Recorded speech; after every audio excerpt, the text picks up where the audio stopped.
नमस्कार, मी अमित गद्रे. तुम्ही पाहता न्यूज 18 लोकमत आणि राज्यभरातल्या विशेष बातम्यांचा आढावा आपण या बुलेटिनमध्ये घेणार आहोत. महाराष्ट्र आता थांबणार नाही. महाराष्ट्र आर्थिक क्षेत्रांमध्ये अग्रेसर असल्याचं पुन्हा एकदा स्पष्ट झालेलं आहे. जगातील गुंतवणूक, बँकिंग तसंच वित्तीय संशोधन क्षेत्रातील ख्यातनाम वित्तीय संस्था अशी ओळख असलेल्या मॉर्गन स्टॅनलेच्या अहवालामधून हे अधोरेखित झालेलं आहे. दिल्लीतील जवाहरलाल नेहरू विद्यापीठातील कन्व्हेन्शन सेंटरमध्ये श्री छत्रपती शिवाजी महाराज सामरिक आणि संरक्षण विशेष अध्यासन केंद्राचं उद्घाटन करण्यात आलं.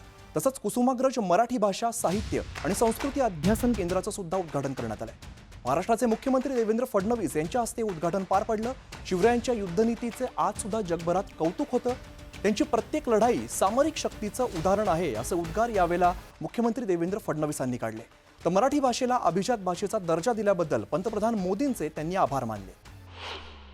ही जी काही छत्रपतींची सामरिक शक्ती होती, त्यांनी ज्या प्रकारे युद्धशास्त्र, युद्धनीती तयार केली, जी पुढे मराठ्यांनी अशा प्रकारे वापरली की संपूर्ण देशामध्ये मराठ्यांचा बोलबाला झाला, त्याचा अभ्यास करणारं अध्यासन केंद्र हे देशाच्या राजधानीमध्ये आणि तेही JNU मध्ये व्हावं, ही खरोखर आपल्याकरता अतिशय आनंदाची गोष्ट आहे. नागपुरातील स्वर्गीय भानुताई गडकरी मेमोरियल डायग्नोस्टिक सेंटरचे मुख्यमंत्री देवेंद्र फडणवीस यांच्या हस्ते उद्घाटन झालं. पुढील 4 वर्षात देशातील सर्वोत्तम आरोग्य व्यवस्था महाराष्ट्रात निर्माण करू असं मुख्यमंत्री देवेंद्र फडणवीस म्हणाले. यासाठी स्वयंसेवी संस्था तसंच नागरिकांचाही सहभाग तितकाच महत्त्वाचा आहे. येत्या काळामध्ये सिकल सेल, थॅलेसेमिया, ॲनिमियावरील महागड्या उपचारांसाठी एक नवीन योजना तयार करणार असल्याची ग्वाही मुख्यमंत्री देवेंद्र फडणवीसांनी दिली. आंतरराष्ट्रीय व्याघ्र दिनानिमित्ताने मुख्यमंत्री देवेंद्र फडणवीसांच्या उपस्थितीत वाईल्ड ताडोबा या माहितीपटाचा ट्रेलर लॉन्च करण्यात आला. यासोबत एशियाटिक बिग कॅट सोसायटी राष्ट्रीय पुरस्काराचा वितरण सोहळा सुद्धा पार पडलाय. सरकार वन आणि वन्यजीवांचं संरक्षण करण्याचं काम करत आहे असं मुख्यमंत्र्यांनी यावेळेला सांगितलं. वनात वाघांची संख्या वाढली पाहिजे आणि या संदर्भातली परिसंस्थाही वाढली पाहिजे, यासाठी वन विभागाकडून विशेष प्रयत्न केले जात असल्याचे त्यांनी सांगितलंय. महाराष्ट्रातील वन विभागाचं काम देशातील सर्वोत्तम असल्याचं म्हणत मुख्यमंत्र्यांकडून कौतुक सुद्धा करण्यात आलं. पुढच्या बातमीकडे वळूया. राज्यामध्ये मुख्यमंत्री समृद्ध पंचायत राज अभियान राबवण्याचा निर्णय राज्य सरकारने मंत्रिमंडळाच्या बैठकीत घेतला.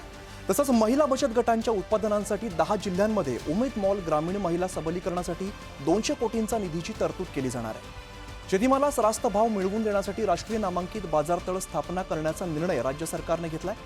तर ई-नाम योजनेचा प्रभावी अंमलबजावणीसाठी अधिनियमामध्ये सुधारणेस मंत्रिमंडळाच्या बैठकीत मान्यता देण्यात आली आहे. महिला अत्याचाराची प्रकरणं निकाली काढण्यासाठी गोंदिया, रत्नागिरी, वाशिम या जिल्ह्यामध्ये विशेष न्यायालय सुरू केली जाणार आहेत. पुढे जाऊया. वस्त्रोद्योग आणि ऊर्जा विभागाची समिती स्थापन करावी असे निर्देश मुख्यमंत्री देवेंद्र फडणवीसांनी दिले. सामाजिक न्याय, आदिवासी विकास, इतर मागास बहुजन कल्याण विभागाच्या अंतर्गत असणाऱ्या नवीन सहकारी सूतगिरण्यांना अर्थसहाय्य देण्याबाबत एकसमान निकष ठरवावेत. या विभागांतर्गत असणाऱ्या सूतगिरण्यांसाठी त्या विभागाने अतिरिक्त तरतूद करून द्यावी. तसंच वस्त्रोद्योग क्षेत्रामध्ये सौर ऊर्जेच्या वापरामध्ये येत असलेल्या अडचणी सोडवण्यासाठी समितीची स्थापना करण्याचे निर्देश दिलेले आहेत. सहकारी सूतगिरण्यांना प्रतिचाती ₹5,000 प्रमाणे द्यायच्या कर्जावरील व्याज अनुदान योजनेस मुदतवाढ देताना यामध्ये आधुनिकीकरण आणि श्रेणीकरण करण्यात यावी असं मुख्यमंत्री फडणवीस म्हणाले. पुढची बातमी ठाणे जिल्हा रुग्णालयासंदर्भातली आहे. ठाणे जिल्हा रुग्णालयाचं काम तातडीने पूर्ण करून नागरिकांच्या सेवेसाठी ते लवकरात लवकर दाखल झालं पाहिजे, या दृष्टीने कामाला गती देण्याचे आदेश उपमुख्यमंत्री शिंदेंनी दिले. हे रुग्णालय मुंबई महानगर प्रदेशातील नागरिकांसाठी वरदान ठरणार असून अद्ययावत यंत्रसामग्री घेतानाच 1078 नवीन पदभरतीची प्रक्रिया सुरू करण्याचे आदेश उपमुख्यमंत्र्यांनी दिलेले. राज्यातील महापालिका रुग्णालयांमध्ये प्रतिबंधात्मक उपाय म्हणून महिलांसाठी कर्करोग तपासणीची मोहीम घेण्याचे निर्देश सुद्धा उपमुख्यमंत्री एकनाथ शिंदे यांनी मंत्रालयात आयोजित बैठकीत दिले. पुढची बातमी अमरावतीतून. अमरावती जिल्ह्यातील मोझरी, वलगाव यासह कौंडण्यपूर तीर्थक्षेत्रांच्या प्रलंबित विकास कामांचा अंदाजपत्रक 8 दिवसांमध्ये सादर करा असे निर्देश उपमुख्यमंत्री अजित पवारांनी दिले. या स्थळांचा सर्वांगीण विकास करण्यात येईल असंही त्यांनी म्हटलेलं आहे. राष्ट्रसंत तुकडोजी महाराज, संत गाडगे महाराज यांनी समाज जागृती, स्वच्छता, ग्रामविकास आणि आध्यात्मिक क्षेत्रात केलेलं कार्य आज सुद्धा प्रेरणादायी आहे. कौंडण्यपूरमधील रुक्मिणी मातेवरती असंख्य भाविकांची श्रद्धा आहे. त्यामुळे या भागाचा विकास करण्यासाठी तातडीने पावलं उचलली जातील असंही अजित पवारांनी म्हटलंय. तर राज्यभरातल्या सगळ्या विशेष घडामोडी बघून झाल्यानंतर महाराष्ट्र विशेषमध्ये इकडेच थांबतोय. पाहत राहा न्यूज 18 लोकमत.